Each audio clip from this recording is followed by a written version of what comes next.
So Lupin the Third Part 5. I think this is a really underappreciated part in the Lupin series. Part 5 was kind of difficult for me to get into right after watching Part 4, but now that I've seen Part 4, kind of the three Lupin trilogies, Jigen's Gravestone, Goemon's Blood Spray, and Fujiko's Lie, now I get and then of course Lupin the Third, the first movie. Now I kind of understand where this is coming from. Now I did try to watch it right after Part 4, and it was like way too serious for me. The tone was a little different, but now that I've seen kind of the two extremes, the fun part of Lupin the Third and kind of the more serious part of Lupin the Third, this falls right there in the middle. Now when we talk about the story of Lupin Part 5, we need to talk about who Lupin is now in the present. Can he survive with the ever-changing technology? If he's going to exist in the future, and the past Lupin and his experience and what made him who he is today. Now, I touched on a little bit about the tone, but it is kind of between the middle there. You have these three parts, which they call episode 1, 2, and 3, but episode 1 consists of like 4 or 5 episodes. Just to give you a summary, there is in between fillers, and they're really good fillers. They take place at different parts in his life. You can tell where he is in time by the clothes that he wears, and it's not just Lupin, it's Jigen and Goemon as well. So you see here he's wearing the blue jacket on the screen. It takes place right after Part 4, and Part 4 he has the blue jacket as well. But the whole thing about Part 5 is asking the viewer, but also asking Lupin himself, who is he? What is he? Who is he? Can he survive in this modern age? You see there's two pictures I have on the screen here, one of kind of Lupin on the Wikipedia, and then one that is actually kind of a interface, a VR interface, an AR interface rather. And so as we're tackling these questions, you're going through this grand adventure with Lupin. And he can't do this without kind of his supporting cast. His supporting cast has always been Jigen, Goemon, Fujiko, and Zenigata. And they all mean something to him, and he means something to them. And this Part 5 really explores what that is. So with Jigen has some great moments in this part, but he's really kind of a true partner to Lupin. You see them live together, they put on disguises together when they go eat, they talk casually, they can talk business. Through thick and thin, Jigen will always be with him. During the challenges of Part 5, there's tech, a lot of tech involved with social media, and everyone can be able to tag Lupin where he is, take a picture, put on Instagram. Everyone can track Lupin. Some countries are now starting to develop facial recognition to kind of police their citizens. And all of that, it makes it really, really hard for Lupin to carry out his heist. So at kind of a crucial moment in the show, Jigen, being his best friend, asked Lupin, like, do you want to continue? Should you hang up the mantle? Do you want to quit while you're ahead? And Jigen is the only person who can actually say that to him because they've been together for a long time. So that's kind of a pivotal moment in the show, but at the same time, you can kind of see Jigen has worked his way up from just barely knowing each other to being his best friend, his confidant, and somebody who can truly speak to him on that level. Now, Goemon is similar. They're not as close. They start off this kind of their history as rivals, and then they now become accomplices. But Goemon always has that question of who is Lupin to him, and will he ever defeat Lupin? Now, as there's social media and there's feedback, and people are rating the feedback on whether comments are accurate about Lupin and his gang, it all bothers Goemon. Now, Goemon, is kind of an old school Japanese samurai, rather be in the woods training than being the big city or being in clubs. So there's a point in the show where he meets a girl in the forest. She takes a picture of him. It identifies him as one of the bad guys as part of Lupin's gang, and she freaks out, and that really bothers him. So he doesn't know how to deal with all this social media feedback. So the only way he knows how to deal with it is with his sword. So you kind of go through this journey with Goemon of trying to figure out who he is, and you get a very samurai answer to it. And the only way is he needs to confront Lupin with the only thing that he knows how, which is his sword. Now, Fujiko is a big mystery in this show. They start the show off with her not being part of the gang. In fact, they do require her help for one thing, but afterwards you get this moment, you get this really intimate moment where they're on a phone call, Lupin and Fujiko, and he says, "You got your money for your part. There's nothing else to talk about. There's nothing more between us." And it's really weird because Lupin has always simped for Fujiko the entire time.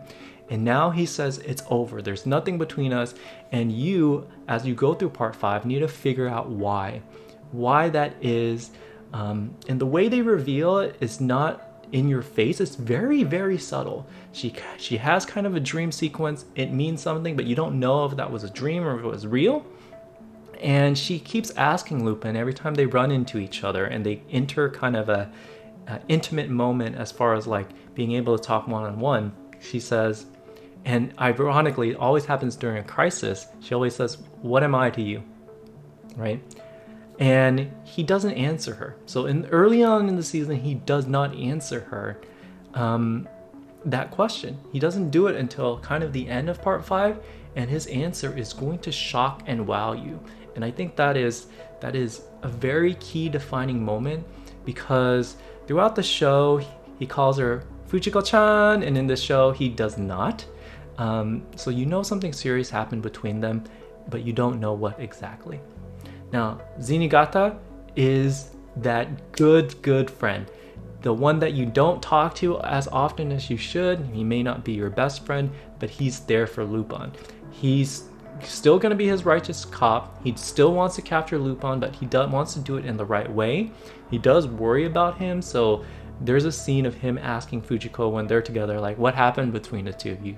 I'm kind of worried.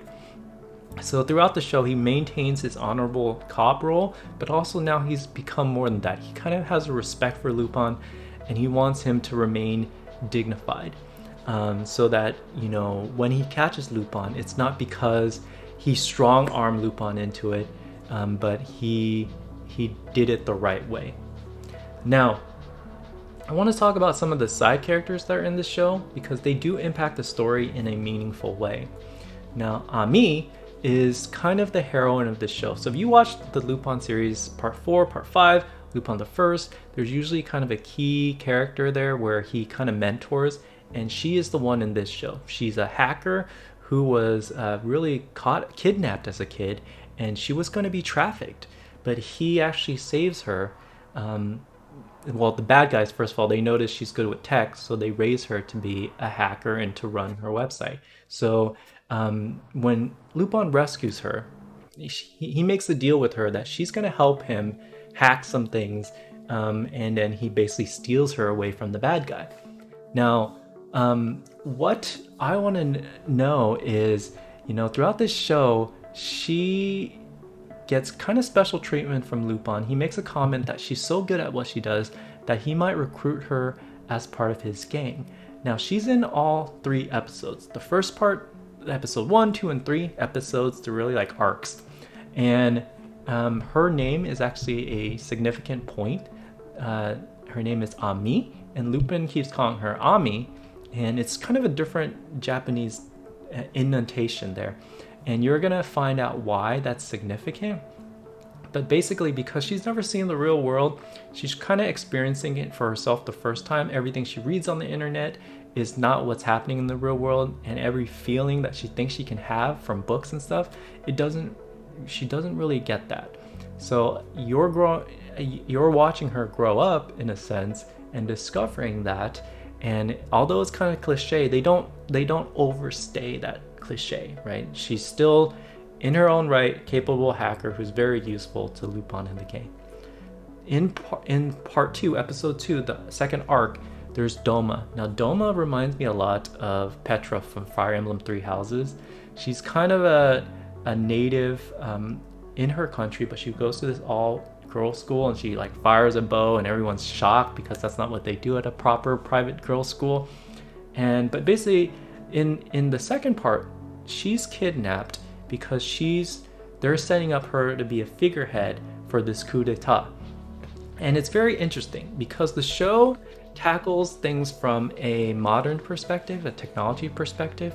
So in recent years, certain countries have been able to organize, or you organize protests or riots and stuff through social media. So you actually see that in her setting. Her country is named Padar, it's made up, but you get to see that and see that how that plays out, and Lupin, how he's involved in all of that. Now, she's kind of like a standout with her country and the way they pioneer facial recognition, how they use the internet to organize, so on and so forth. Now, Albert is probably the most interesting character of this show. So in part 4 you have Nix, in part 5 you have Albert.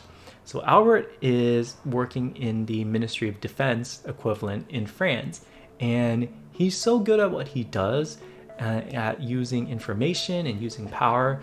But you find out a little more about Albert, and the key thing that makes you really think on this is Lupin makes a comment that says Albert was supposed to be Lupin III and not me. And throughout the show you find out why. You find out how they were rivals, and you find out kind of their different path and choices they make. So I think that's really going to be important, because you get to see a different side. What if Lupin didn't steal for the thrill, but he instead used all his skills and talent to basically take over a country from the inside? And that's kind of Albert's past. Now, I talked a lot about technology, the modern world, but really the question is, can Lupin survive in the internet, with the internet age, with first of all, with social media? Everyone can like track him down, take pictures of him wherever he is, and then the cops can just chase him all over the world. So he comes up with a very interesting solution for that. And then with Padar and Doma here, he goes to a country where they use surveillance and they test out facial recognition to monitor their citizens.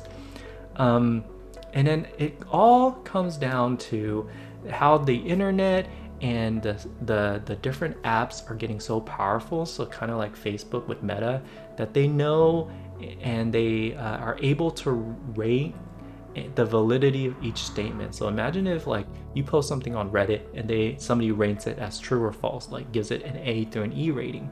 But basically this company, the equivalent of what Meta is trying to become, has all that data, so they compile it on Lupin, and now they can predict, all right, if he escapes this way and he uses kind of sewer, he's going to 40% chance he's going to come out in this manhole. And so the world is against him now that they've accumulated all of this information and statistics, and how is he going to solve that issue? Now, you do get some neat surprises in the finale, some returning characters from Lupin's past, and I'm talking about not just part 4, but like all throughout history. And the fillers are really nice. They have different jackets he wears, so you know which part the episodes are from. But there's some fun ones, like Lupin trying to be the dumbest he can be, Zenigata as a thief. You get Jigen trying to prevent the next generation of children involved in war. You get Goemon kind of playing knight in shining armor, so to speak, to someone who has a valuable item. And it's all very interesting, but the main standout are the 3 main arcs here, and it's how Lupin survives in the modern world. And it's very meta in the sense that even he asks himself that question. And he has this moment where he basically narrates his own life, and he asks himself like, all right, what's next in the story? So definitely worth watching. I think that if you like part 4 and you got into it because of part 4, because I think that was the first part of the modern era that had the Lupin funness, and you've seen kind of the other serious movies like I have, you understand part 5 is right in the middle. There's some great fan services toward the end, so I definitely check it out. Let me know what you guys think. I'll catch you on the next one. Bye.